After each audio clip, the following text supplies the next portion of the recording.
وأشهد أن لا إله إلا الله وحده لا شريك له وأشهد أن محمدا عبده ورسوله أما بعد رب اشرح لي صدري ويسر لي أمري واحلل عقدة من لساني يفقهوا قولي ربي زدني علما.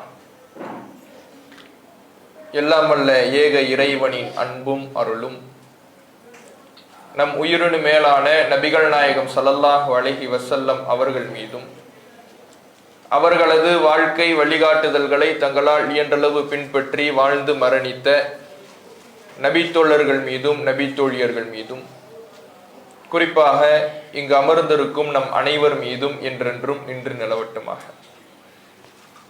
கண்ணியத்திற்குரிய எல்லாம் வல்ல அல்லாஹ்வின் நல்லடியார்களே, இஸ்ரவேலர்கள் ஒரு வரலாற்று பார்வை என்ற தலைப்பின் கீழாக தொடர்ச்சியாக சில தகவல்களை நாம் அறிந்து வருகிறோம்.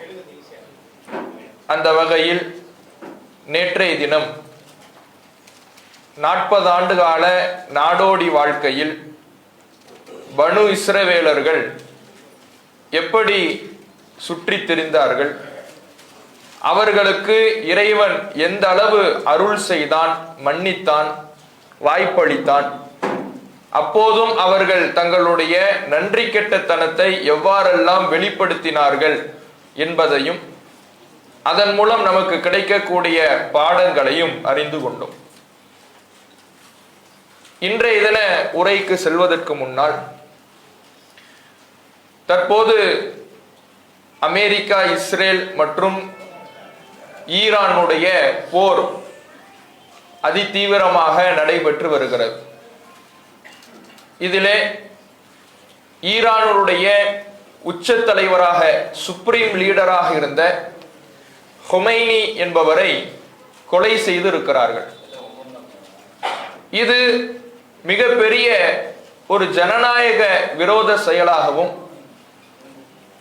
விதிமுறைகள், சர்வதேச விதிமுறைகளுக்கு எதிரான செயலாகவும் இருக்கிறது.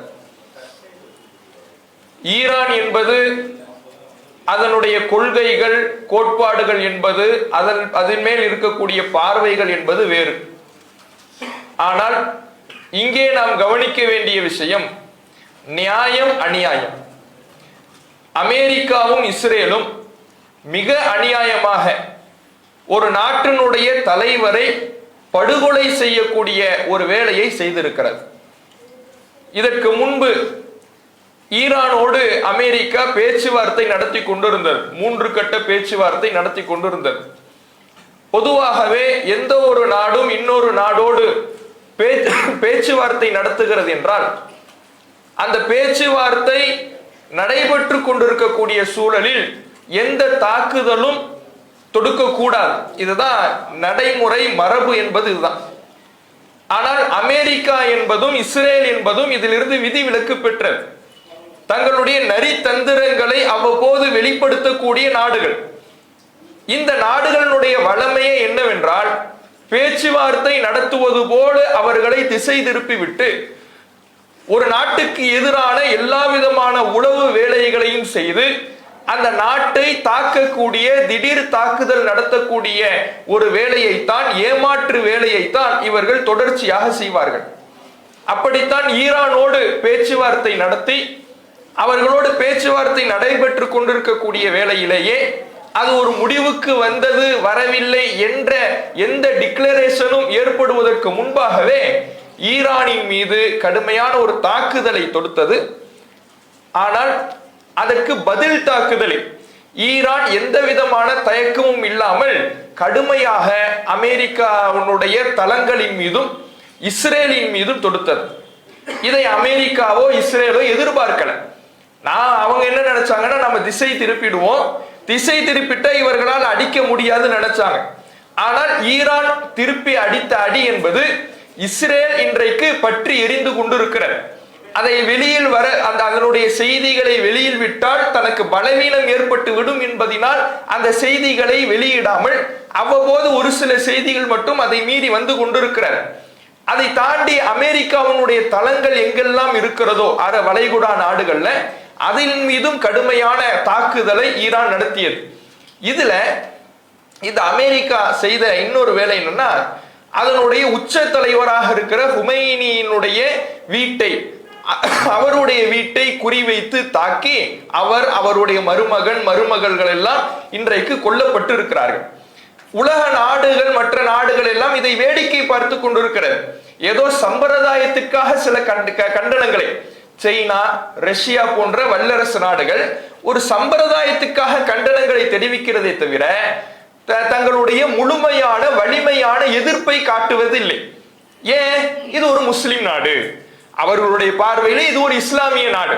அப்ப இஸ்லாமிய நாடு என்றால் இவர்களை என்ன அடித்தாலும், இவர்களை என்ன கொலை செய்தாலும் நாம் கேட்க தேவையில்லை, வலிமையான கண்டனங்களை வெளிப்படுத்த தேவையில்லை என்கின்ற வகையிலே பெயருக்கு கண்டனங்களை வெளிப்படுத்துகிறார்களே தவிர வலிமையான பதிலடிகளை எந்த உலக நாடுகளும் தெரிவிப்பதில்லை, வேடிக்கை பார்த்து கொண்டிருக்கிறது. இப்படி வேடிக்கை பார்க்கும் என்றால் அமெரிக்காவுடைய, இஸ்ரேலுடைய இந்த செயல்பாட்டிற்கு உலக நாடுகள் அங்கீகாரம் கொடுக்கும் என்றால் நாளைக்கு எந்த நாட்டுக்கும் இந்த சூழல் நடக்கலாம். இந்தியாவுக்குள்ள இந்தியாவுடைய பிரதமரை என்னன்னாலும் பண்ணலாம். ஆனா இந்தியாவுடைய பிரதமர்கிட்ட ஒரு வலிமை இருக்குது. என்ன வலிமை தெரியுமா?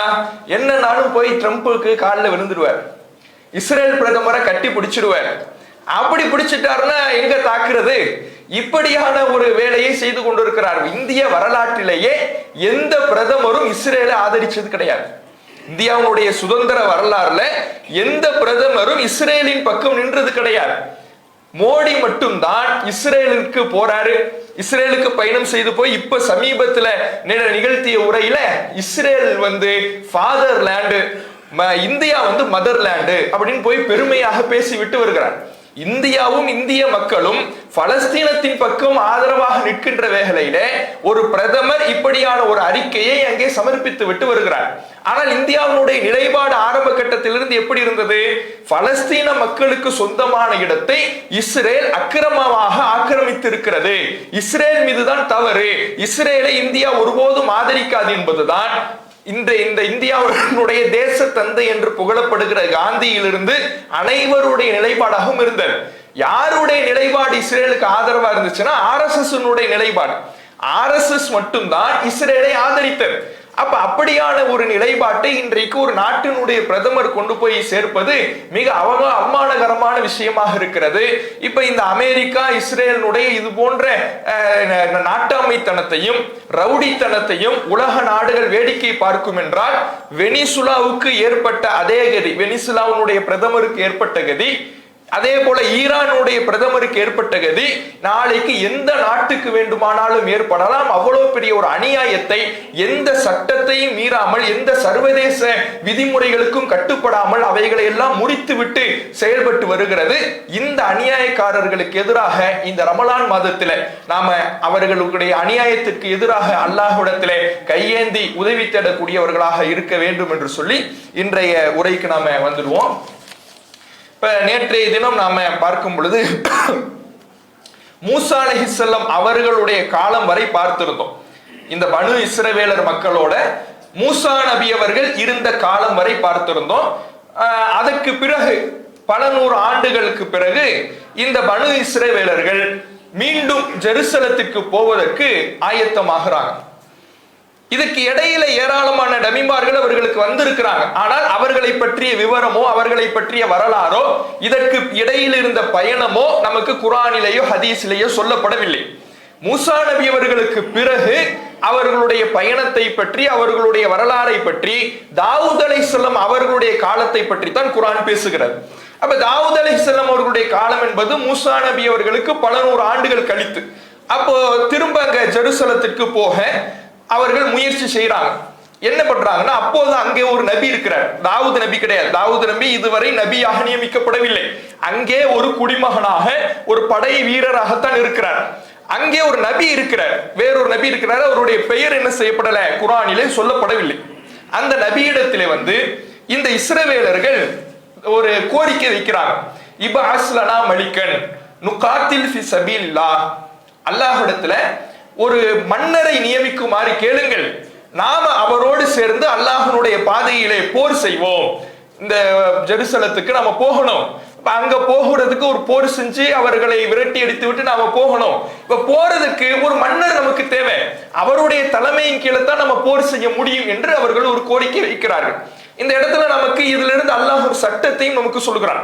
ஒரு போர் செய்வதாக இருந்தால் போருக்கு அரசு என்பது தேவை, அரசாங்கம் என்பது தேவை, ஒரு அரசர் என்பது தேவை, ஒரு வழிநடத்தக்கூடியவர் ஒருவர் தேவை என்கின்ற ஒரு சட்டத்தை இங்கே அல்லாஹ் நமக்கு சொல்லி தருகிறான். அதனாலதான் அந்த நபியிடத்துல ஒரு கோரிக்கை வைக்கிறாங்க, ஒரு மன்னரை கேளுங்க அல்லாஹ் இடத்துல. அந்த மன்னரை அல்லாஹ் நியமித்தான் என்றால் அவரோடு நாம சேர்ந்து போருக்கு போவோம் அப்படின்னு ஒரு கோரிக்கை வைக்கிறாங்க. அந்த நபி உஷாரா கேட்கிறார். ஏன்னா இந்த கூட்டம், இந்த பனு இஸ்ரவேலர்கள் கூட்டம் ஏற்கனவே அல்லாஹ் போர் செய்ய சொன்ன சமயத்துல என்ன சொன்னுச்சு? நீங்க போங்க, உங்க ரப்போட நீங்க போய் போரிட்டு வாங்க, நாங்க இங்கே உட்கார்ந்து ரெஸ்ட் எடுத்துக்கிட்டு இருக்கிறோம், நீங்க ஜெயிச்சிட்டு சொல்லுங்க நாங்க வரோம், இப்படி சொன்னுச்சுல. இப்படி சொல்லிடக் கூடாதுங்கிறதுனால அந்த நபி கேட்கிறார், ஹல் அசைத்தும் இன் குத்திப அலைக்குமுல் கித்தால் அல்லா துகாத்திலு, அல்லாஹ் உங்கள் மீது போரை விதித்து விட்டால் அதன் பிறகு போர் செய்யாமல் இருக்கிறதுக்கு நீங்க நினைக்கிறீங்களா? ஏற்கனவே இப்படித்தானே பண்ணுனீங்க. அல்லாஹ் உங்களை எப்பயோ சொன்னா, மூசா நபியுடைய காலத்திலேயே அந்த நாட்டுக்கு போங்கப்பா, அந்த ஊருக்கு போங்கப்பா, போர் செஞ்சுட்டு நீங்க அந்த நாட்டை கைப்பற்றி போங்கப்பான்னு சொன்னா அப்பையெல்லாம் கேட்கல. அப்ப நீங்க பின்வாங்குனீங்க. அதே மாதிரி இப்பயும் பின்வாங்க மாட்டீங்கன்னு என்ன உத்தரவாதம்? இப்பயும் நீங்க பின்வாங்காம இந்த நபி அந்த மன்னரோடு சேர்ந்து போரிடுவீர்கள் என்பதற்கு என்ன உத்தரவாதம்? அவர் கேட்கிறார். அப்போ அவர்கள் சொல்லுகிறார்கள், வமாலனா அல்லானு காத்தில ஃபீ சபீலில்லாஹ் வகது உஹ்ருஜ்னா மின் தியாரினா வ அப்னாயினா, எங்களுக்கு என்ன நேர்ந்தது? போரிடாமல் இருக்க எங்களுக்கு என்ன நேர்ந்தது?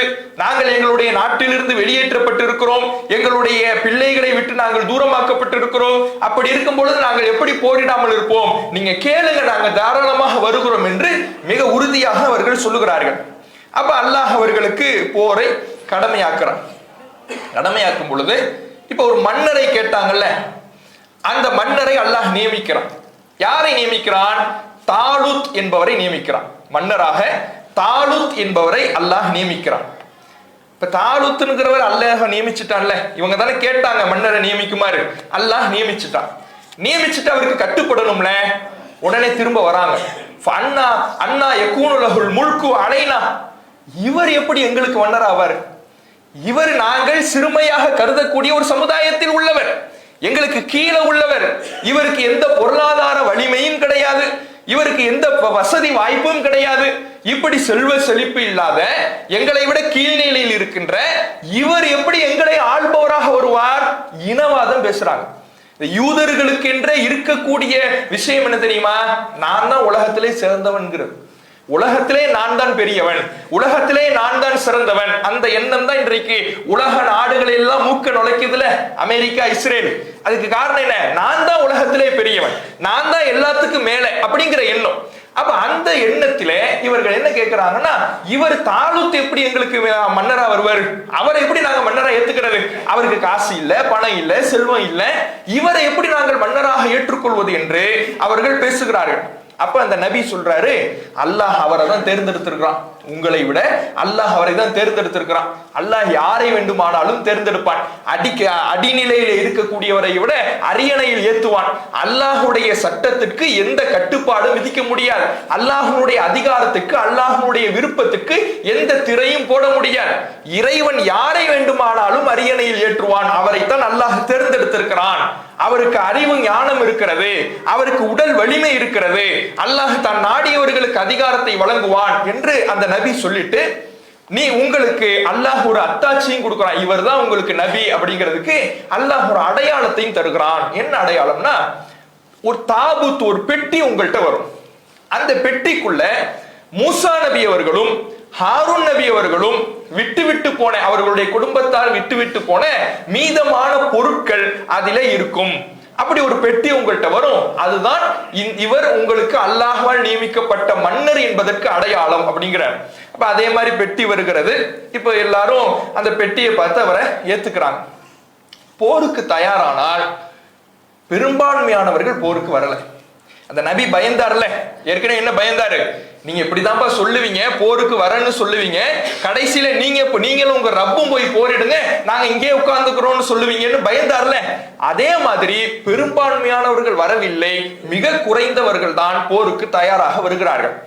இப்ப இவர்கள் போருக்கு செல்லும் பொழுது அந்த தாலுத்தவர்கள் சொல்லுகிறார், அல்லாஹ் உங்களை ஒரு ஆறை கொண்டு சோதிப்பான். நாம போற வழியில ஒரு ஆறு ஒண்ணு ஓடும், அந்த ஆற்றிலிருந்து யாரும் தண்ணீரை குடிக்க கூடாது. யாருமே என்ன பண்ணாதீங்க, தண்ணீர் குடிச்சிடாதீங்க. அல்லாஹ் அந்த ஆற்றை வைத்து உங்களை சோதிப்பான். அதிலிருந்து யார் அந்த தண்ணீரை பருகிறாரோ ஃபலைஸ மின்னி, அவர் என்னை சார்ந்தவர் இல்லை. யார் குடிக்கவில்லையோ ஃபவல்லம் யத்தஅமுஹு ஃபஇன்னஹு மின்னி, யார் அதிலிருந்து தண்ணீர் பருகவில்லையோ அவரே என்னை சார்ந்தவர் என்று அந்த தாலுத் அவர்கள் சொல்லிவிட்டு, ஒரு கையளவு எடுத்துக்கிட்ட பிரச்சனை இல்லை, அதிலிருந்து தாகம் தீருகிற அளவுக்கு நீங்கள் குடித்து விட்டீர்கள் என்றால் அல்லாஹ் உங்களை சோதித்து விட்டான் என்று அந்த தாலுத் அவர்கள் சொல்லுகிறார். ஆற கிராஸ் பண்றாங்க. இவ்வளவு எச்சரிக்கையும் சொல்லிதானே கூட்டிட்டு வந்தார். அப்ப எச்சரிக்கையை சொல்லுகிறார் என்றால் அல்லாஹ்விடமிருந்து தான் அந்த எச்சரிக்கையை சொல்லுகிறார். அல்லாஹ் தான் அப்படி ஒரு டெஸ்ட் வைக்க போறான். நீ தாகத்தோட போகும்பொழுது தண்ணீர் இருக்கும், ஆனா தண்ணியை குடிக்க கூடாது. இது அல்லாஹ்வுடைய உறுதிப்பாட்டை டெஸ்ட் பண்றதுக்கான ஒரு சோதனை.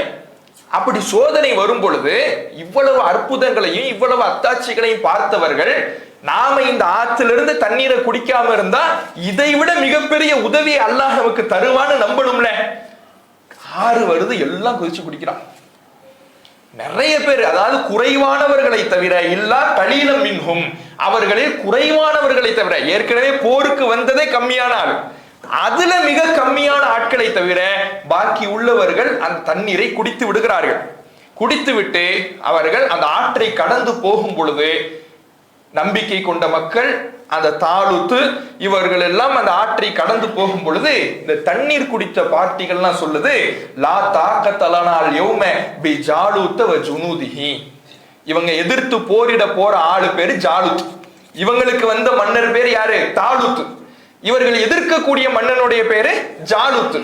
அப்ப அந்த ஜாலுத்தோட போடுறதுக்கு எங்களுக்கு முடியல, நாங்க டயர்ட் ஆயிட்டோம்னு ஒதுங்குறோம்.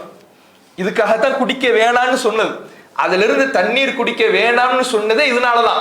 அப்ப இவங்க குடிச்சிட்டு, இந்த குடிச்ச ஆட்கள்லாம் என்ன சொல்றான்னா, எங்களால இன்னைக்கு வர முடியாது, நாங்க போரிடுவதற்கு தயாராக இல்லை என்று பின்வாங்கக்கூடியவனாக இருக்கிறான்.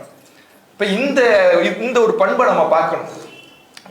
போருக்கு வரன்னு சொல்லிட்டு பின்வாங்கி ஓடக்கூடியவர்களாக இந்த இஸ்ரவேலர்களில் யூத மனப்பான்மை கொண்டவர்கள், நம்பிக்கை கொண்ட மக்கள் நல்லவர்களாக நபியோடும் அல்லாஹ் அனுப்பிய அரசரோடும் போயிடுவாங்க. யூத மனப்பான்மை கொண்டவர்கள், அல்லாஹ்வுடைய கட்டளைக்கு மீறக்கூடியவர்கள் இருக்கிறாங்கல்ல, அவங்க இந்த போர்ல இருந்து பின்வாங்குவாங்க. இன்னைக்கு நீங்க பார்க்கலாம், இந்த ஆயத்துல்லா ஹுமைனி என்பவர் அமெரிக்காவும் இஸ்ரேலும் தாக்குதல் தொடுத்த பொழுது, அவர்கள் தாக்கினாலும் நான் என் நாட்டை விட்டு வெளியேற மாட்டேன், என் நாட்டு மக்களுக்கும் என்னுடைய வீரர்களுக்கும் பக்கபலமாக இருப்பேன் அங்கே இருந்தார்.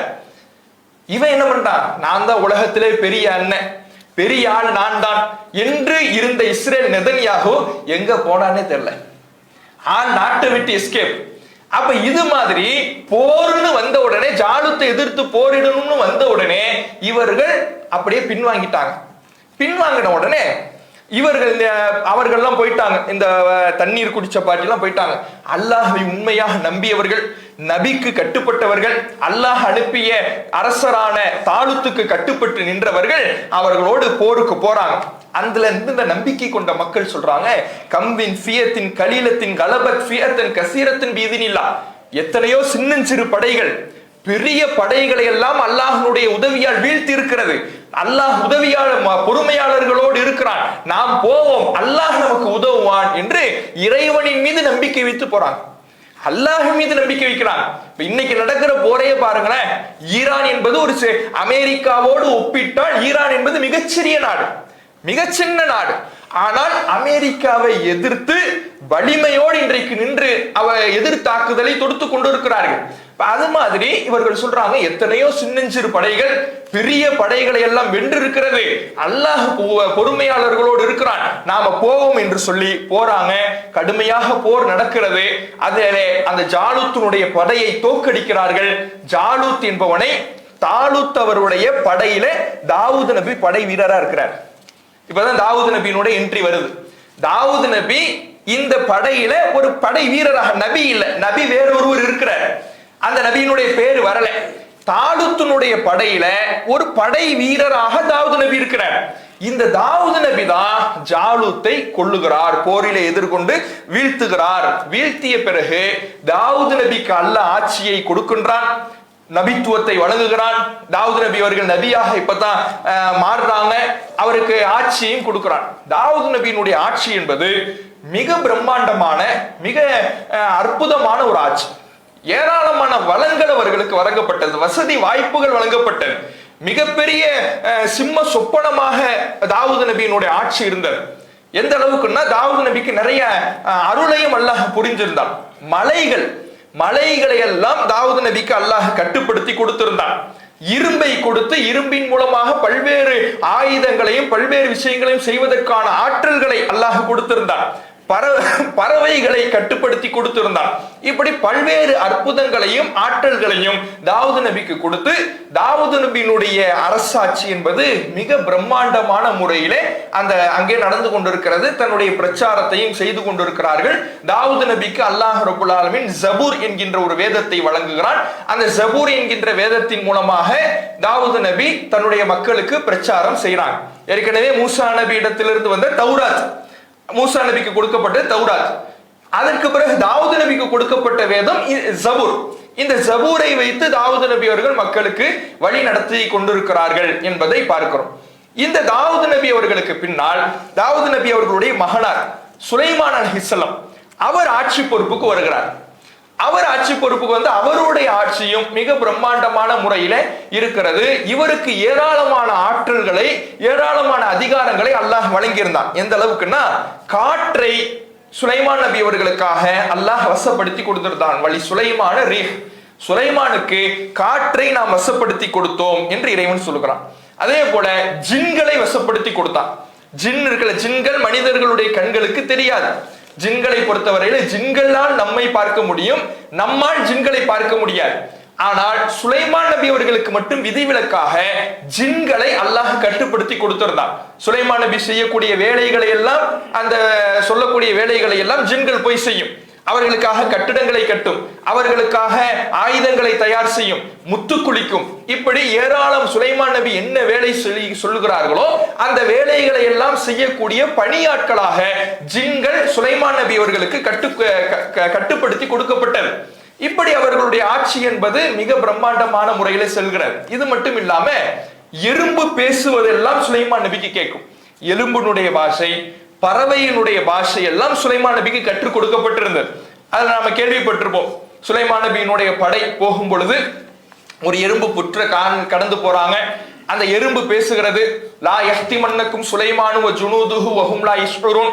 எறும்பு கூட்டமே, சுலைமானும் அவருடைய படையினர் வராங்க, நீங்க வந்து அவங்க வரக்கூடிய வேகத்துல உங்களை மிதிச்சுட்டு போயிட வேணாம், நீங்க தப்பிச்சிடுங்க அப்படின்னு சொல்லி ஒரு எறும்பு மற்ற எறும்புகளுக்கு உணர்த்துகிறது. அப்ப இந்த வரலாறு எல்லாம் நம்ம படிச்சிருப்போம். இப்போ இந்த எறும்பு பேசுவதை கேட்டு சுலைமான் நபி சிரித்து விட்டு அல்லாஹ்விடத்துல துவா செய்றாங்க. தனக்கு வழங்கிய அல்லாஹ்வுடைய அருளை நினைவு கூறும் விதமாக, இறைவனுக்கு நன்றி செலுத்தும் விதமாக துவா செய்றாங்க என்பதை பார்க்கிறோம். அதே போல தன்னிடத்தில் இருக்கக்கூடிய பறவைகளை சுலைமான் நபி ஆய்வு செய்து கொண்டிருக்கிறார். அப்ப அது ஹுதுஹுது என்கின்ற ஒரு பறவையை மட்டும் காணும். அப்ப ஹுதுஹுது எங்க போனுச்சுன்னு சுலைமான் நபி தேடி கொண்டிருக்கக்கூடிய வேளையில அந்த பறவை வருகிறது. வந்து, நான் ஒரு கூட்டத்தை பார்த்தேன், சபா நாட்டுல ஒரு கூட்டத்தை பார்த்தேன். அந்த நாட்டை ஒரு பெண் ஆட்சி செய்து கொண்டிருக்கிறார். அந்த பெண்ணும் அந்த மக்களும் சூரியனை கடவுளாக வழிபட்டு கொண்டிருக்கிறார்கள். அல்லாஹுக்கு மட்டும் சிரம்பணியாமல், இறைவனை மட்டும் வணங்காமல் சூரியனை வழிபட்டு கொண்டிருக்கிறார்கள் என்று சுலைமான் நபி இடத்துல சொல்லுகிறது. அந்த பெண்ணுக்கு மிக பிரம்மாண்டமான ஒரு சிம்மாசனம் இருப்பதாக சொல்லுகிறது. அப்ப ஜின்கள் கேக்குது, அந்த சிம்மாசனத்தை நாங்க உங்கள்கிட்ட கூட்டிட்டு வரோம், எடுத்துட்டு வரோம். எந்த அளவுக்கு? ஒரு ஜின்னு சொல்லுது, நீங்க உட்கார்ந்து எழுந்திருக்கிறதுக்குள்ள எடுத்துட்டு வரேன், உட்கார்ந்து ஒரு இடத்துல இருந்து எழுந்திருக்கிறதுக்குள்ள எடுத்துட்டு வரேன். இன்னொரு ஜின்னு சொல்லுது, நீங்க கண்ணு சுமட்டுறதுக்குள்ள எடுத்துட்டு வரேன். இந்த அளவுக்கு ஆற்றல் படைத்ததாக ஜின்கள் இருந்திருக்கிறது. அது சுலைமான் நபி அவர்களுக்கு கட்டுப்படுத்தி கொடுக்கப்பட்டது. இவ்வளவு ஆற்றலும் அதிகாரங்களும் அற்புதங்களும் வழங்கப்பட்ட ஒரு நபியாக, செல்வ செழிப்பு வழங்கப்பட்ட ஒரு நபியாக நபி சுலைமான் அலைஹிஸ்ஸலாம் அவர்கள் இருக்கிறார்கள். நபிகள் நாயகம் ஸல்லல்லாஹு அலைஹி வஸல்லம் அவர்களுடைய வாழ்க்கையை நம்ம புரட்டி பார்த்தால் அவர்களுடைய வாழ்க்கையில பசி, பட்டினி, கடுமையான ஏழ்மை இப்படிதான் நம்ம படிச்சிருப்போம். ஆனால் சுலைமான் நபியினுடைய ஆட்சி என்பது மிக பிரம்மாண்டமான ஆட்சியாக இருந்திருக்கிறது என்பதை இந்த வரலாறிலிருந்து படிக்கலாம். எந்த அளவுக்குன்னா, இந்த சபா நாட்டு ராணியை அழைத்து வரும் பொழுது அவங்க தன்னுடைய சுலைமான் நபியினுடைய கோட்டைக்குள்ள நுழையும் பொழுது தன்னுடைய தரையில நடக்கும் பொழுது எப்படி சாதாரணமாக நடக்காம ஏதோ தண்ணீர் கிடந்தால் எப்படி நடப்பாங்க, ஒரு கடல் அலையில காலை வைக்கிறோம், எப்படி காலை வைப்போம், நம்முடைய துணிகளை தூக்கிக்கிட்டு காலை வைப்போம்ல, இது மாதிரி ஏதோ தண்ணீர் கிடைக்குதுன்னு நினைச்சுக்கிட்டு அவங்க காலை வைக்கிறாங்க. ஏன்? அந்த அளவுக்கு கண்ணாடிகளால் செய்யப்பட்ட மாளிகையா இருக்கு, கண்ணாடி பளிங்குகளால் செய்யப்பட்ட அவ்வளவு அற்புதமான, இன்றைக்கு கூட அது போன்ற கட்டிட கலைகளை நினைத்து பார்க்க முடியாதுங்கிற அளவுக்கு அவர்களுடைய மாளிகைகள், அவர்களுடைய வசதி வாய்ப்புகள் இருந்திருக்கிறது. அதையெல்லாம் பார்த்து சுலைமான் நபி அல்லாஹ்விடத்துல துஆ செய்றாங்க. இறைவா, லா யன்பகி லி அஹதின் மின் பஅதி இன்னக அன்தல் வஹாப். இறைவா, நான் எனக்கு கொடுத்த அதிகாரத்தை போன்று இனிமேல் யாருக்கும் நீ வழங்கி விடாதே என்று துஆ செய்றாங்க. ஏன் துஆ செய்றாங்கன்னா, இந்த செல்வத்தினால் ஏதோ ஒரு சோதனையை சுலைமான் நபிக்கு வைக்கிறான்ல. சுலைமான் நபியை சொல்றான்ல, ஃபதன்னாலி சுலைமானை நாம் சோதித்தோம் என்று அல்லாஹ் சொல்றான். ஏதோ செல்வம் ரீதியாக ஒரு சோதனையை அல்லாஹ் கொடுத்திருக்கிறான். என்ன சோதனை, என்ன ஆணுச்சு, அவங்க என்ன செஞ்சாங்க, இந்த விவரம் எல்லாம் குர்ஆன்ல இல்ல. ஏதோ ஒரு சோதனை அல்லாஹ் கொடுத்திருக்கிறான். அந்த சோதனையிலிருந்து மீண்ட பிறகுதான் சுலைமான் நபி அவர்கள் அல்லாஹ்விடத்துல துஆ செய்றாங்க, இறைவா, இது போன்ற ஒரு அதிகாரத்தை இனிமேல் எனக்கு பிறகு யாருக்கும் வழங்கி விடாதே என்று. என மற்றவர்களும் இது போன்ற சோதனைக்கு ஆளாக நேரிடும், பொருளாதாரத்துல விழ நேரிடும், இது மாதிரி யாருக்கும் கொடுத்துடாத என்று துஆ செய்யறாங்கிறத பார்க்கிறோம். இப்ப இந்த அளவுக்கு ஆட்சி அதிகாரம் வழங்கப்பட்டவர்களாக, வசதி வாய்ப்பு வழங்கப்பட்டவர்களாக நபி சுலைமான் அலைஹிஸ்ஸலாம் அவர்கள் இருந்திருக்கிறாங்க. இவங்களுடைய ஆட்சி காலத்துல பைத்துல் முகத்தஸ், அதாவது மஸ்ஜிதுல் அக்ஸா கட்டப்படுகிறது என்பதை நம்ம பார்க்கிறோம். கட்டப்படுதுன்னா புதிதாக கட்டப்படல, ஏற்கனவே ஆதம் அலைஹிஸ்ஸலாம் அவர்களுடைய காலத்திலேயே மஸ்ஜிதுல் அக்ஸா கட்டப்பட்டு இருக்கிறது. அப்படி கட்டப்பட்ட மஸ்ஜிதுல் அக்ஸா அதற்கு பிறகு இல்லாமல் போய் அந்த இடத்திலேயே சுலைமான் அலைஹிஸ்ஸலாம் அவர்கள் புனர் நிர்மாணம் செய்கிறார்கள், மஸ்ஜிதுல் அக்ஸாவை புனர் நிர்மாணம் செய்கிறார்கள் என்பதை நம்ம பார்க்கிறோம்.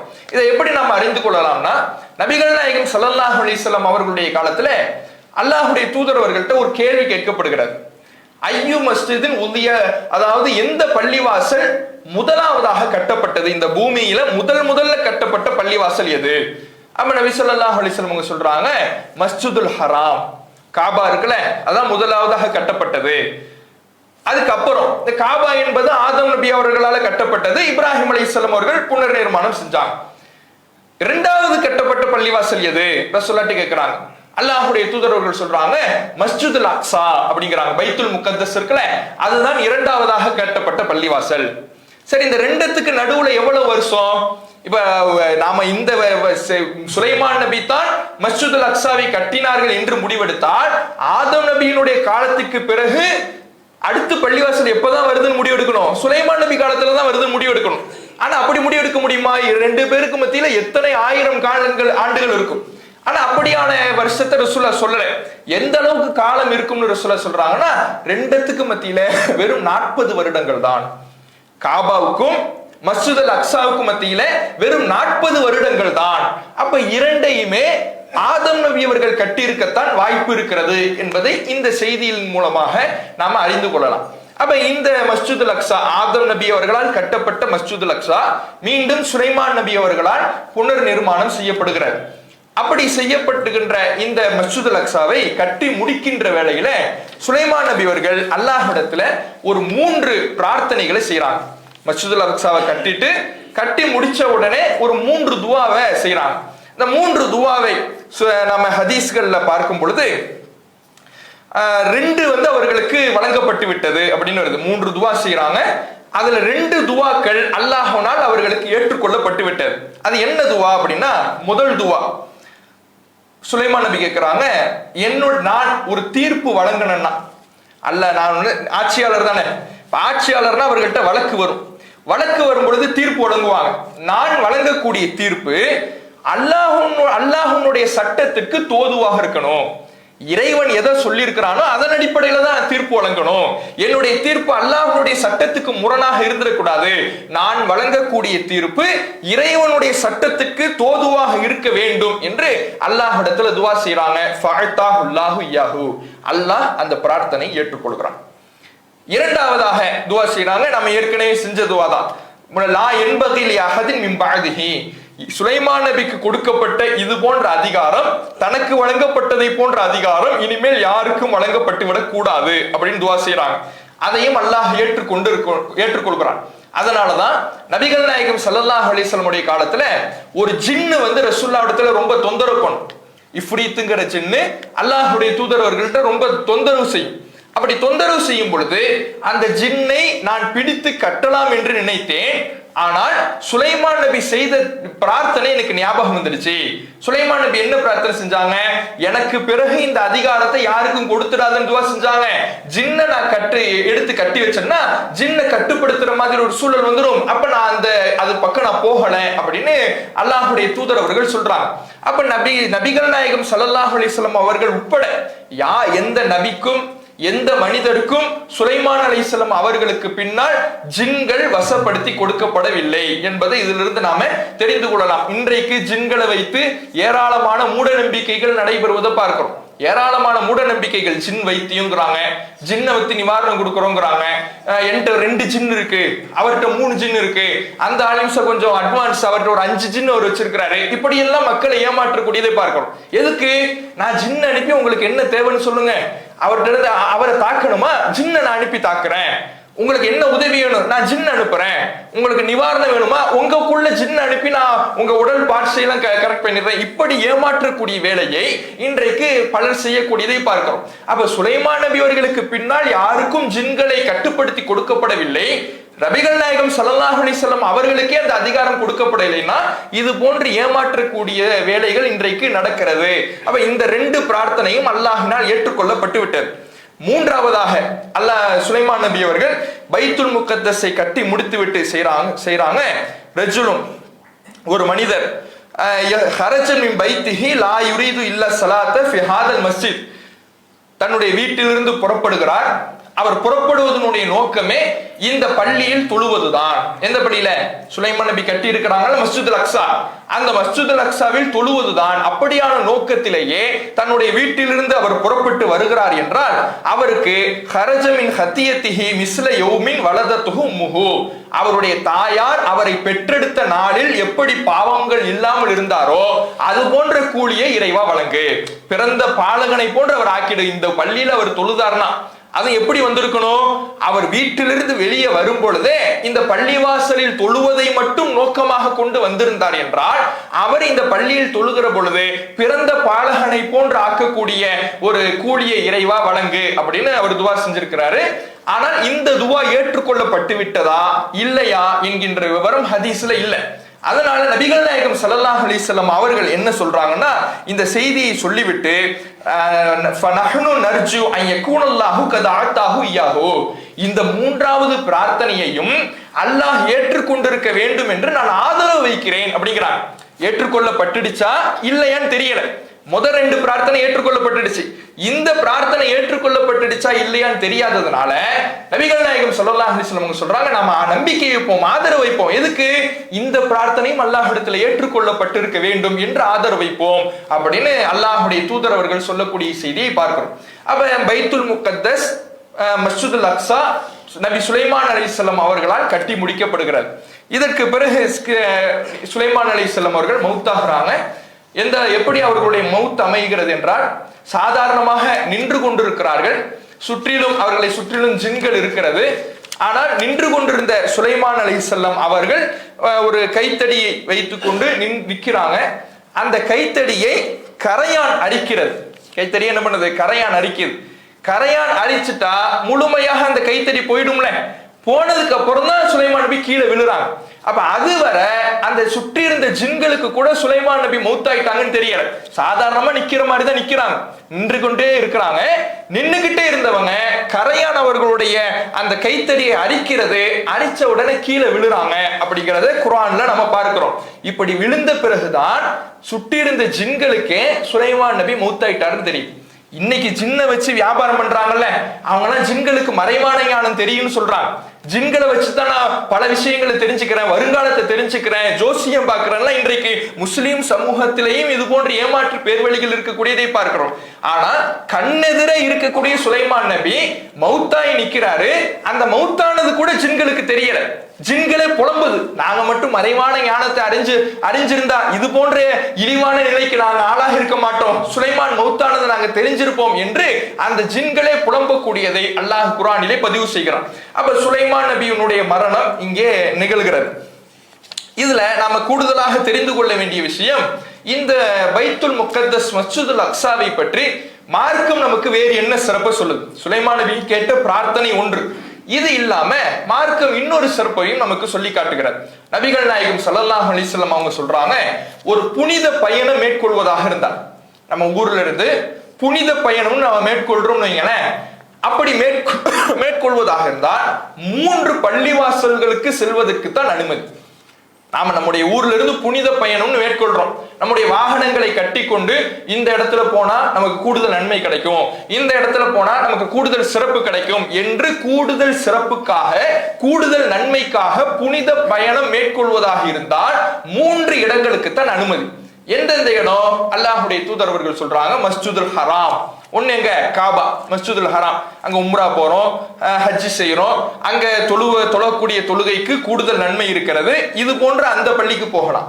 இரண்டாவது மஸ்ஜிதி, என்னுடைய பள்ளிவாசல் மஸ்ஜித் நபவி இருக்குல்ல, நபிகள் நாயகம் ஸல்லல்லாஹு அலைஹி வஸல்லம் அவர்கள் கட்டிய மஸ்ஜித் நபவி பள்ளிவாசல். மூன்றாவது மஸ்ஜிதுல் அக்ஸா.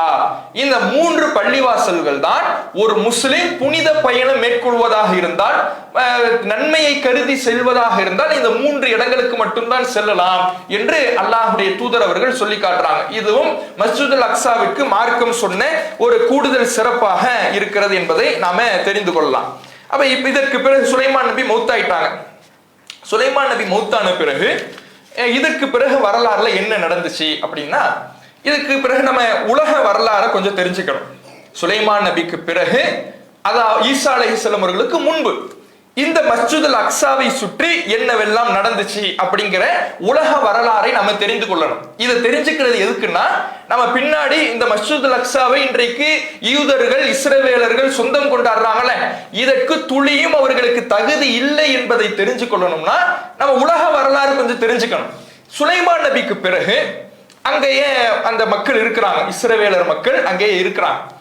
இப்பதான் அவர்கள் யூதர்கள் என்று அழைக்கப்படுவதற்கான ஒரு காரணம் இங்கதான் ஏற்படுகிறது. என்ன ஏற்படுதுன்னா, இப்ப இஸ்ரவேலர் சமுதாயம் 12 குடும்பம்னு நம்ம பார்த்தோம். 12 குடும்பமாக இஸ்ரவேலர் சமுதாயம் இருக்கிறாங்க. ஏன்? இஸ்ராயில் என்ற யாக்கூப் நபியினுடைய பிள்ளைகளுடைய எண்ணிக்கை 12. அந்த 12 எண்ணிக்கையிலேயே அவங்க வந்துகிட்டு இருக்கிறாங்க. அப்ப ஒவ்வொரு காலகட்டத்திலையும் அந்த 12ங்கிறது பிரியாமே இருக்கிறாங்க. ஒவ்வொரு அவர்கள் பெருகி பெருகி பெருகி பெருகி 12 கோத்திரங்களாக இவர்கள் இருக்கிறாங்க. இதுல நாம ஆரம்பத்துல இரண்டாவது நாள் யாக்கூப் நபியினுடைய பிள்ளைகளுடைய பெயரை பார்க்கும் பொழுது யூசுப் அலைஹிஸ்ஸலாம் அவர்களுடைய பெயருக்கு நாம ஆதாரம் இருக்கு. ஆனா மற்ற 11 பிள்ளைகளுடைய பெயருக்கு ஆதாரம் இல்லை. சில தஃசீர்கள் எழுதி வச்சிருக்கிறாங்கன்னு பேசணும்ல, அதுல ஒரு பெயர் நம்ம பார்த்தோம், யஹூதா அப்படிங்கிற பெயர். ஒரு பேர் என்னது? யஹூதா அப்படிங்கிறது. அரபு மொழியில அந்த பெயரை எழுதும் பொழுது யஹூதா ஹீப்ரு மொழி பெயர், அரபு மொழியில எழுதுறதா இருந்தா யஹூதா அப்படின்னு எழுதுவாங்க. அதே இங்கிலீஷ்ல எழுதுறதாக இருந்தா ஜூடா அப்படின்னு எழுதுவாங்க, ஜூடா அப்படின்னு எழுதுவாங்க. சரியா? அதை தமிழ்ல நம்ம வாசிக்கும் பொழுது யூதா அப்படின்னு வாசிக்கிறோம். இப்ப இந்த யூதா அப்படிங்கிறது அவருடைய சந்ததிகள் தான் யூதர்கள். ஜூடா அந்த அவர் பேரை ஜூடான்னு இங்கிலீஷ்ல சொல்றாங்க. அதனாலதான் யூத மதத்துக்கு ஜுடைசம் அப்படின்னு இங்கிலீஷ்ல சொல்றாங்க.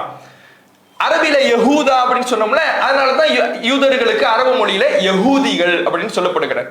அப்ப யாரை பிரதானமாக வைத்து இந்த பெயர் வருகிறது என்றால், அதுநாள் வரை பனு இஸ்ரவேலர்கள், இஸ்ராயலின் மக்கள் என்று சொல்லப்பட்டு வந்தவர்கள் இந்த யூதாவினுடைய பிள்ளைகள். யூதான்னு ஒரு மகன் இருந்தார்ல யாக்கூப் நபிக்கு, அவருடைய சந்ததிகளை அவருடைய வம்சாவளியை குறிக்கின்ற வகையில யூதாவினுடைய பிள்ளைகள் என்று அதற்கு பிறகு அவர்களுக்கு பெயர் மாற்றம் நடக்கிறது. இதனாலதான் இன்றைக்கு யூதர்கள் என்று இவர்கள் என்ன செய்யப்படுறாங்க? அழைக்கப்படுகிறார்கள். அப்ப இந்த யூதர்கள் என்று பெயர் வந்ததற்கு காரணம் இதுவாகத்தான் இருக்கிறது. இவர்கள் இந்த யூதர்கள் இங்கே தான் வசிக்கிறாங்க. எங்க ஜெருசலம்ல தான் சுலைமான் நபி அவர்களுக்கு பிறகு வசிக்கிறாங்க. இங்கே இவர்களுக்கு பிறகு சுலைமான் நபி அவர்களுடைய ஆட்சிக்கு பிறகு புக்தனஸ்ஸர் என்பவன் வருகிறான், படையெடுத்து வருகிறான். ஆட்சிக்கு இல்ல, வெளியிலிருந்து படையெடுத்து என்ன பண்றான், பாபிலோன் ஆட்சியாளன். பாபிலோன் எகிப்தை மையமாக கொண்டு இருக்கின்ற ஒரு ஆட்சி அதிகாரம். அந்த பாபிலோனிய அரசனான புக்தனஸ்ஸர் என்பவன் ஜெருசலத்தின் மீது சுலைமான் நபியினுடைய அந்த ஆட்சியின் மீது படையெடுத்து வருகிறான். சுலைமான் நபியினுடைய மௌத்துக்கு பிறகு படையெடுத்து வந்தால் பார்க்கக்கூடிய அந்த யூதர்களை எல்லாம் கொலை செய்கிறான். கடுமையான முறையிலே தாக்குகிறான். எந்த அளவுக்கு தாக்குறான், ஊரையே நாசம் செஞ்சு விட்டான். நாசம் செய்து சுலைமான் நபி அவர்கள் கட்டிய மஸ்ஜிதுல் அக்ஸா இருக்குல்ல, மஸ்ஜிதுல் அக்ஸாவை இடிக்கிறான். சுலைமான் நபி கட்டிய மஸ்ஜிதுல் அக்ஸாவை அவன் என்ன செஞ்சுட்டான், இடிச்சுட்டான். நம்ம ரொம்ப சிதிலம் அடைஞ்சு தீயிட்டு கொளுத்தி ஊரையே நாசமாக்கி யூதர்களை எல்லாம் அந்த இனிமே உங்களுக்கு இங்க வாழைய அனுமதி இல்லைன்னு விரட்டி அடிச்சுட்டான். ஏன்னா அவன் கையில் எடுத்துட்டான். ஜெருசலத்தை யார் கையில் எடுத்து விட்டது என்றால் புக்தனஸ்ஸர் கையில் எடுத்து விட்டான். புக்தனஸ்ஸர் கையில் எடுத்த பிறகு இனிமேல் இங்கே யூதர்களுக்கு வாழ அனுமதி இல்லை என்று அவர்களை நாடு கடத்தி நீங்க பாபிலோன்ல அடிமையாக இருக்கணும், கைதிகளாக இருக்க வேண்டும் என்று அங்கே அவர்களை நாடு கடத்தி கொண்டு சென்று விடுகிறான். இங்க இருந்த மஸ்ஜிதுல் அக்ஸாவை தீயிட்டு கொளுத்தி அந்த ஊரையே நாசம் செஞ்சு அந்த ஊரையே சிதைத்து அவன் மிகப்பெரிய ஒரு கோர தாண்டவத்தை, ஒரு மிகப்பெரிய ஒரு காட்டு தர்பாரை அங்கு கட்டவிழ்த்து நாசம் செய்து விடுகிறான். இதற்கு பிறகு சைரஸ் அப்படிங்கிற மன்னன் ஆட்சிக்கு வருகிறான். சைரஸ்ங்கிற மன்னன் மீண்டும் ஆட்சிக்கு இந்த பலஸ்தீனை அவன் கைப்பற்றுகிறான். அவனும் பாபிலோனிய மன்னன் தான். பாபிலோனிய அரசை சார்ந்த சைரஸ் என்கின்ற மன்னன் அவனுடைய கண்ட்ரோலுக்கு இந்த ஜெருசலம் வருகிறது. அவன் கண்ட்ரோலுக்கு ஜெருசலம் வந்த பிறகு அவன் என்ன பண்றான்னா, திரும்ப இந்த யூதர்களை எல்லாம் நீங்க இங்கே இருந்துங்க, உங்களுக்கான இடத்துல நீங்க இருந்துங்க, நீங்க தங்கிங்க அப்படின்னு சொல்லி அவர்களை அவன் அனுமதிக்கிறான். அங்க வாழ்ந்து கொள்வதற்கு அனுமதி கொடுக்கிறான். அவர்கள் மீண்டும் இந்த இடிக்கப்பட்டு கிடக்குதுல மஸ்ஜிதுல் அக்ஸா, அதை மீண்டும் என்ன பண்றாங்கன்னா சீரமைக்கிறாங்க. நம்ம ஏற்கனவே புக்தனஸ்ஸர் நாசமாக்கிட்டான், இடிச்சு தள்ளிட்டான், நாம திரும்ப கட்டுவோம் என்று சொல்லி அதை அவர்கள் சீரமைக்கிறார்கள் என்பதை நாம பார்க்கிறோம். இப்படி சீரமைத்து அவங்க அங்கேயே திரும்ப வழிபட்டுக்கிட்டு வராங்க. இதைத்தான் செகண்ட் டெம்பிள் அப்படிங்கிறாங்க. இதைத்தான் வரலாறுல என்னன்னு சொல்றாங்க, செகண்ட் டெம்பிள். அதாவது ஃபர்ஸ்ட் டெம்பிள் யூதர்கள் இன்றைக்கு சொல்லக்கூடிய வார்த்தை. ஃபர்ஸ்ட் டெம்பிள்ங்கிறது சுலைமான் நபி கட்டினது. அதை யார் அழிச்சிட்டா, புக்தனஸ்ஸர் அழிச்சிட்டான். புக்தனஸ்ஸர் அழிச்ச பிறகு சைரஸுனுடைய ஆட்சி காலத்துல யூதர்கள் மீண்டும் அங்கே குடியேறி அதை சீரமைக்கிறாங்க. சீரமைத்த அந்த அந்த இடத்துக்கு பிறகுதான் செகண்ட் டெம்பிள், இரண்டாம் ஆலயம் அப்படின்னு என்ன பண்றாங்க, அவர்கள் இன்றைக்கு இருக்கக்கூடிய யூதர்கள் பெயர் சுட்டி இருக்கிறார்கள் என்பதை பார்க்கிறோம். இப்படியே காலங்கள் ஓடுகிறது. ஈசா அலைஹிஸ்ஸலாம் அவர்களுடைய காலம். ஈசா அலைஹிஸ்ஸலாம் அவர்கள் பிறக்கிறார்கள். ஈசா அலைஹிஸ்ஸலாம் அவர்களுடைய பிறப்பே ஒரு அற்புதமான நிகழ்வு. தகப்பனார் இல்லாமல் இறைவனுடைய கட்டளையால் மரியம் அலைஹிஸ்ஸலாம் அவர்கள் பெற்றெடுக்கிறார்கள். அப்படி பெற்றெடுத்து குழந்தை பருவத்திலேயே இறைவனுடைய தூதராக நியமிக்கப்பட்டு தொட்டில் பருவத்திலேயே மக்களிடத்துல நான் ஒரு இறை தூதர் என்று பேசுகிறார்கள். இப்ப எவ்வளவு பெரிய அற்புதத்தை அந்த யூத சமுதாயத்துக்கு அல்லாஹ் காட்டுறான்னு பாருங்க. இவங்களும் பனி இஸ்ரவேல் சமுதாயத்தை சார்ந்தவர்கள் தான். ஈசா அலைஹிஸ்ஸலாம் அவர்களும் இஸ்ரவேல சமுதாயத்திற்கு தான் இறை தூதராக நியமிக்கப்படுகிறார்கள்.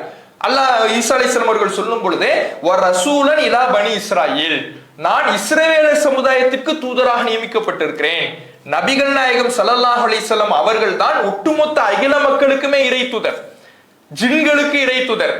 ஆனால் ஈசா அலைஹிஸ்ஸலாம் அவர்களாக இருக்கட்டும், மூசா நபியா இருக்கட்டும், தாவூத் நபி, சுலைமான் நபி, இவர்கள் எல்லாம் இஸ்ரவேலர் என்கின்ற ஒரு கோத்திரத்துக்கு, ஒரு குடும்பத்துக்கு, ஒரு சமுதாயத்துக்கான தூதராக இருந்திருக்கிறாங்க.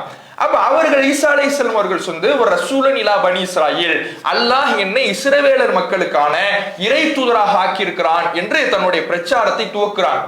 பிரச்சாரத்தை துவக்கும் பொழுது ஏராளமான அற்புதங்களை அல்லாஹ்வுடைய உதவியால் ஏராளமான அற்புதங்களை செஞ்சு காட்டுறாங்க. இப்ப மூசா அலைஹிஸ்ஸலாம் அவர்கள் வந்த பொழுது அவங்க சில அற்புதங்களை செஞ்சு காட்டினாங்கன்னு பார்த்தோம். கைத்தடியை போட்டு பாம்பா மாத்தினாங்க, கையை உள்ளே விட்டு ஜொலிக்க வச்சாங்க, இதெல்லாம் பார்த்தோம்ல. வெண்மையாக்குனாங்கன்னு பார்த்தோம்ல. இது மாதிரி ஈசா அலைஹிஸ்ஸலாம் அவர்கள் இறை தூதராக தன்னை நிரூபிப்பதற்கு இறைவனுடைய அருளால் ஒரு சில அற்புதங்களை செய்யறாங்க. என்ன அற்புதத்தை செய்யறாங்கன்னா, களிமண்ணால் ஒரு பறவையை செய்யறாங்க. களிமண்ணால ஒரு பறவையை செய்து அதுல ஊதுறாங்க. அது உண்மையான பறவையாக மாறுகிறார்.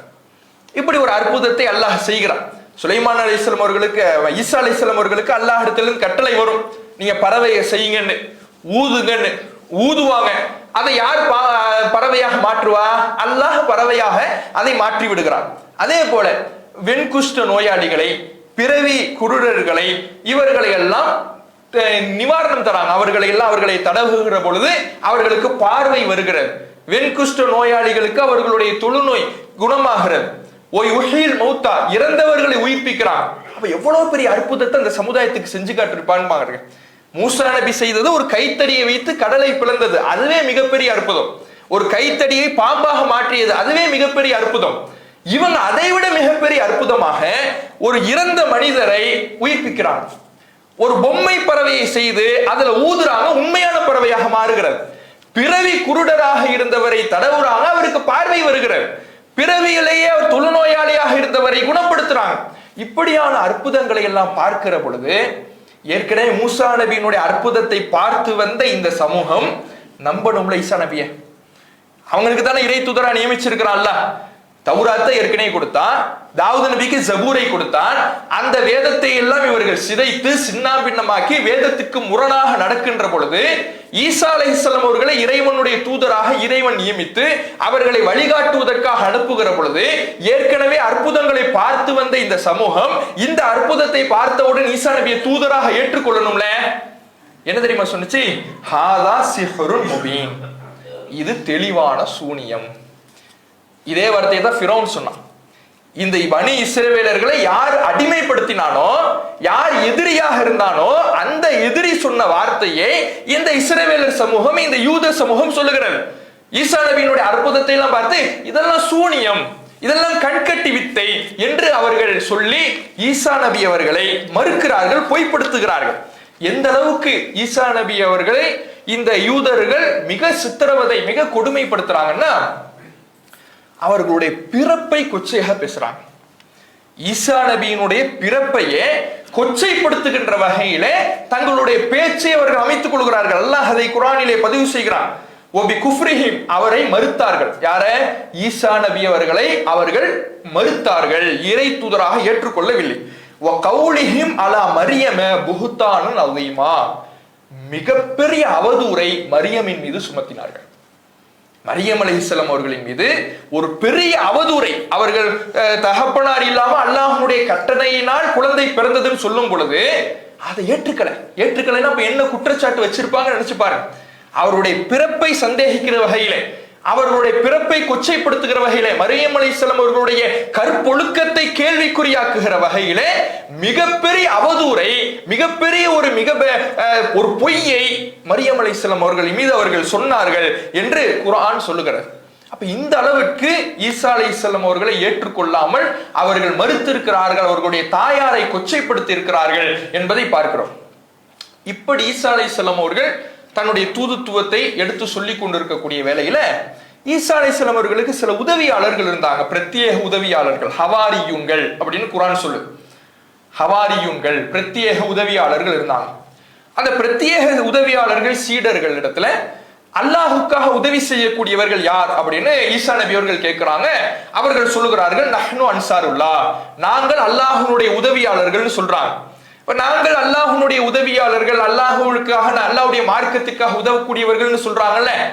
இப்படி சொன்னதுனாலதான் அவர்கள் அரபிலே கிறிஸ்தவர்கள் நசாராக்கள்னு அழைக்கப்படுறாங்க.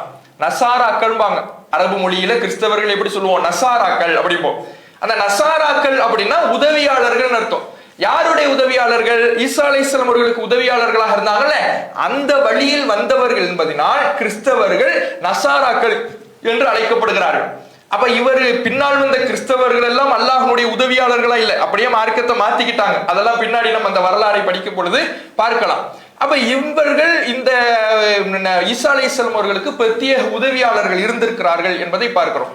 இவர்கள் தூதுத்துவத்தை செய்யும் பொழுது அந்த பகுதியில், அந்த ஜெருசலம் பகுதியில ரோமர்களுடைய ஆட்சி நடந்துச்சு. ரோம் பேரரசுங்கிறோம்ல, ரோம சாம்ராஜ்யம்னு, அவர்களுடைய ஆட்சி தான் இந்த ஜெருசலம் பகுதியில நடந்துச்சு. அவர்களுடைய ஆட்சி நடக்கும் பொழுது அங்கே நிலைமை சூழல் எப்படின்னா, ஆட்சியாளர் என்பவர் ஒரு பொம்மை தான். யாருக்கு பவர்னா மதகுருமாருக்கு தான்.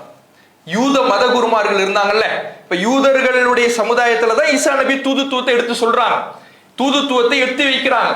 அப்ப அந்த யூதர்கள்ல ஈசா நபி அவர்களுக்கு முன்னால் தன்னை மதகுருமாராக அடையாளப்படுத்தி கொண்டவர்கள் இருந்திருப்பாங்கல்ல, அந்த மதகுருமார்களுக்கு தான் பவர். அல்லாஹ் குர்ஆன்ல சொல்றான்ல, அஹ்பாரஹும் ருஹ்பானஹும் அர்பாப மின் துனில்லாஹ், அல்லாஹை விடுத்து தங்களுடைய மதகுருமார்களை கடவுள்களாக எடுத்துக்கொண்டாங்கன்னு. அந்த அளவுக்கு இறைவன் அளவுக்கு உயர்த்தி வச்சிருந்தாங்க. இறைவன் அளவுக்கு உயர்த்தி வச்சிருந்தாங்கன்னா அரசரை யார் சொல்லதான் கேட்பாரு? அந்த மதகுருமார் சொல்லதான் கேட்பாரு. அப்ப அரசராக இருந்தாலும் ரோம பேரரசில் இருந்தவர்கள், ரோம சாம்ராஜ்யத்தில் இருந்தவர்கள் யாருடைய சொல்படி கேட்பவர்கள் என்றால் இந்த மதகுருமார் சொல்படி கேட்பவர்களாகத்தான் இருந்தார்கள். அவர்கள் ஈசா நபியை பற்றி தப்பும் தவறுமாக தங்களுடைய மன்னர்களுக்கு எடுத்து சொல்றாங்க. என்னன்னு எடுத்து சொல்றாங்க? இவருடைய பிறப்பை, குர்ஆன் சொல்லுதுல, இவருடைய பிறப்பை, ஈசா நபியினுடைய பிறப்பை கொச்சைப்படுத்தி அவதூறை அள்ளி வீசுறாங்க. தன்னை இறை தூதர் என்று ஈசா நபி வாதிடும் பொழுது இவர் இறை தூதர் இல்லைன்னு மதகுருமார்கள் பிரச்சாரம் செய்யறாங்க. யூதர்களுக்கு பண்டிகை நாள் என்பது சனிக்கிழமை, அவர்களுக்கு சிறப்பிற்குரிய நாள். நமக்கு ஜும்மா நாள் இருக்குல்ல, வெள்ளிக்கிழமை, அவர்களுக்கு சனிக்கிழமை. இந்த சனிக்கிழமையில எந்த வேலையும் செய்யக்கூடாது என்பது அவர்களுடைய சட்டம். ஆனா அந்த சட்டத்தை போட்ட போது மீறின கூட்டம் தான் யாரு? யூத கூட்டம். அல்லாஹ் இந்த சட்டத்தை போட்ட வேளையில மீறியவர்கள் யாரு? யூத கூட்டம். அல்லாஹ் இந்த சட்டத்தை போட்டுட்டு மீன் பிடிக்காதீங்கன்னா போய் என்ன பண்ணாங்க? அவங்க மீனை பிடித்து அல்லாஹ்வுடைய சட்டத்தை மீறி இறைவனுடைய தண்டனைக்கு ஆளாகி குரங்குகளாக உருமாற்றப்பட்டு அழிக்கப்பட்டார்கள் என்று குர்ஆனிலையும் ஹதீஸ்கள்லையும் வரலாறை பார்க்கிறோம். அப்படியான இந்த சமூகம் சனிக்கிழமையில இவர் நோயாளியை குணப்படுத்துறாரு, சனிக்கிழமையில குருடரை குணப்படுத்துறாரு, சனிக்கிழமையில வெண்குஷ்ட நோயாளியை குணப்படுத்துறாரு என்று சொல்லி நம்முடைய புனிதத்தையே இவர் கெடுக்கிறார். இவர் எப்படி இறை தூதரா இருப்பாரு? யூதர்களை தௌராத்தை உண்மைப்படுத்துகிற தூதராக ஈசா இருப்பார் என்றால் சனிக்கிழமையில இவர் ஓய்வு எடுக்கணும், சனிக்கிழமையில எந்த வேலையும் செய்யக்கூடாது. ஆனா இவர் என்ன பண்றாருன்னா, கண் தெரியாதவர் அழைச்சு அவருக்கு குணம் கொடுக்கிறாரு, வெண்குஷ்ட நோயாளி அழைச்சு அவரை குணப்படுத்துறாரு. இப்படி எல்லாம் இவர் குணப்படுத்துகின்ற பொழுது இவர் எப்படி இறை தூதரா இருப்பாரு? சட்டத்தை இவர் மீறாரு. இவனே சட்டத்தை மீறி அழிக்கப்பட்ட சமூகம், யூத சமூகமே அல்லாஹ்வுடைய சட்டத்தை மீறி அழிக்கப்பட்ட சமூகம். அப்ப ஒரு இறை தூதர் ஒரு வேலையை செய்கிறார் என்றால் அவர் இறைவனால் வழங்கப்பட்ட வழிகாட்டலின் அடிப்படையில் செய்கிறார் நம்பணும். ஆனா அதையே ஒரு காரணமாக அந்த ரோமாபுரி அரசர்களுக்கு எடுத்து சொல்லி இவருக்கு எதிராக, ஈசா நபி அவர்களுக்கு எதிராக கொலை செய்ய வேண்டும் என்கின்ற ஒரு திட்டத்தை தீட்டுகிறார்கள். அல்லாஹ் அவர்கள் ஈசா நபி அவர்களை காப்பாற்றுகிறான். அதுல இந்த ஈசா நபி அவர்களுடைய இறுதி நிலை விஷயமாக யூதர்களுடைய நம்பிக்கை என்ன, நம்முடைய நம்பிக்கை என்ன, கிறிஸ்தவர்களுடைய நம்பிக்கை என்ன என்பதிலிருந்து இதற்கு பிறகு இந்த ரோமர்களுடைய ஆட்சி, பாரசீகர்களுடைய ஆட்சி எப்படி நடந்தது, நபிகள் நாயகம் ஸல்லல்லாஹு அலைஹி வஸல்லம் அவர்களுடைய காலத்தில் இந்த மஸ்ஜிதுல் அக்ஸா யாருடைய ஆளுகையின் கீழே இருந்தது, அதற்கு பிறகு முஸ்லிம்களுடைய ஆளுகையின் கீழே எப்படி வந்தது என்கின்ற வரலாறுகளை எல்லாம் இன்ஷா அல்லாஹ் நாளைய தினம் அறிந்து கொள்வோம். அஸ்ஸலாமு அலைக்கும் வரஹ்மத்துல்லாஹி வபரகாத்துஹு. சுபஹான்.